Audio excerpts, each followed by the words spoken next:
Welcome to Pod Apostle. Help us build the kingdom of God. Like, subscribe, and share.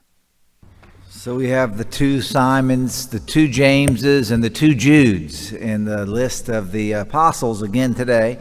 Also, I want to highlight this idea that Jesus went up on the mountain to pray. You know, we celebrate the apostles every so often. We have a feast of the apostles, and today is, Simon and Jude. But two Judes, right? The good Jude and the bad Jude.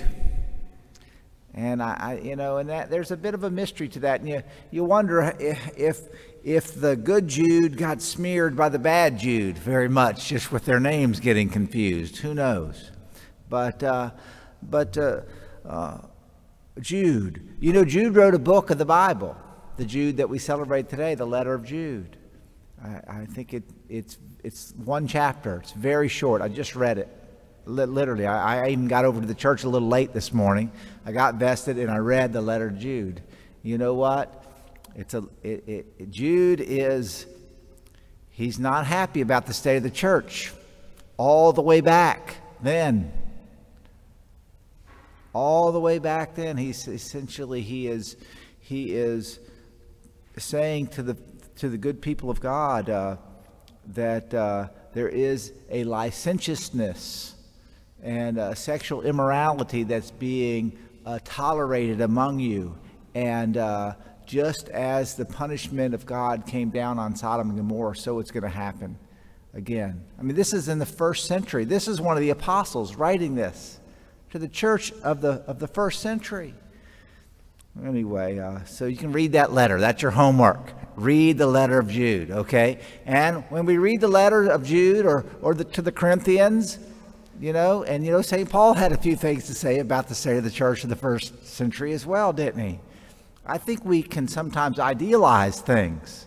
Even the list of the apostles we can't idealize, because we've got the good Jude and the bad Jude. It's always been a struggle.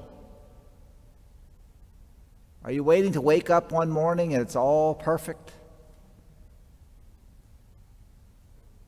No. That's when we sleep the sleep of peace. And so, we carry on. We ask for the intercession of Simon and Jude. Simon the Zealot. Again, pointing out this list of 12 and how diverse they are. Even though they're all males from, the Holy Land of a particular time and place, is still an incredibly diverse group.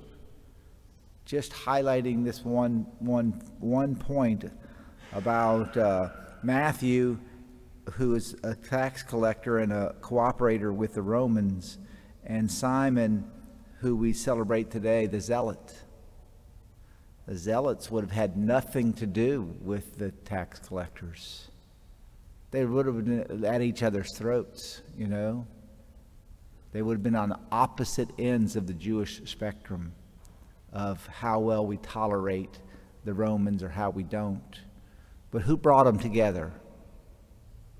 Jesus brought them together. We have this incredible polarization in the world. We need to be brought together by Jesus, and there is a diversity in priorities and all kinds of things. But my brothers and sisters, we come together today as disciples of Jesus. We come together today seeking the wisdom of the apostles. And I challenge you, I charge you to read the letter of Jude as if it was written to Bay St. Louis. Because it is. Because it is. And so we wear the red vestments of the martyr today. We wear the red vestment of the opposition of the world to the message of Christ. And again, we don't need to be naive about the struggle that we're in. And that it's never been neat, clean, and easy. Never. And so we pick up our crosses with Jude and Simon, and we carry on.